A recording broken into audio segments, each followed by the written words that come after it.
মানে 1.2 মিলিয়ন লোক নাই, এখানে একটা বড় একটা জেনারেশন গ্রো করছে উইদাউট হোপস।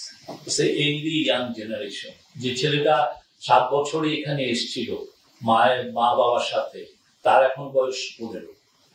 এটা আমাদের বুঝতে হবে। এবং সে তো সত্যিকার অর্থে তাকে আমরা কোনো হোপ দিতে পারছি না। এবং তার মধ্যে আবার নতুন শুরু হয়েছে যে 8 কাটের কারণে আমরা যে একটা লার্জ স্কেল স্কুলে তাদেরকে পড়ানোর ব্যবস্থা করা হয়েছে, এখন স্কুলগুলো শাটডাউন হচ্ছে।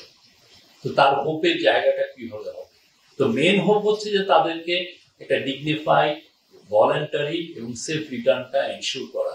সেটার জন্য যত রকমের আমাদের ডিপ্লোম্যাটিক পুশ দেওয়া যায়, যত ধরনের ডিপ্লোম্যাটিক এফার্ট দেওয়া যায়, সেটাই ইন্টারিম গভর্নমেন্ট প্রফেসর ইউনূসের নেতৃত্বে করছেন। এবং প্রফেসর ইউনূস যখনই সিনিয়র গভর্নমেন্ট ওয়ার্ল্ড লিডার যার সাথে কথাবার্তা বলেন, তার কথাই এই রোহিঙ্গা ক্রাইসিসের বিষয়টা আসে, বারবার আসে।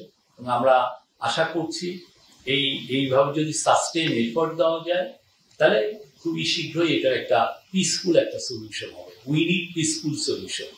এটা আমাদের ইকোনমির জন্য, আমাদের ওই পুরো এলাকার সিকিউরিটির জন্য এবং ন্যাশনাল সিকিউরিটির জন্য, সবার জন্য একটা পিসফুল, ডিগনিফাইড সলিউশনটা খুবই দরকার।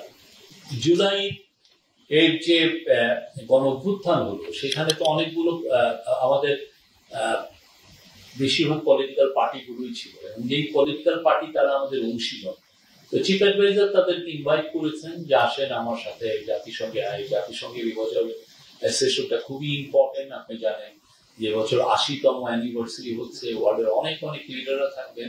তো তারা গেলে, ওনারা ওইখানে গেলে ওনারাও অনেকের সাথে মিশতে পারবেন, তারপরে রোহিঙ্গা কনফারেন্সেও জয়েন করতে পারবেন। এই জন্যই সবাইকে যাতে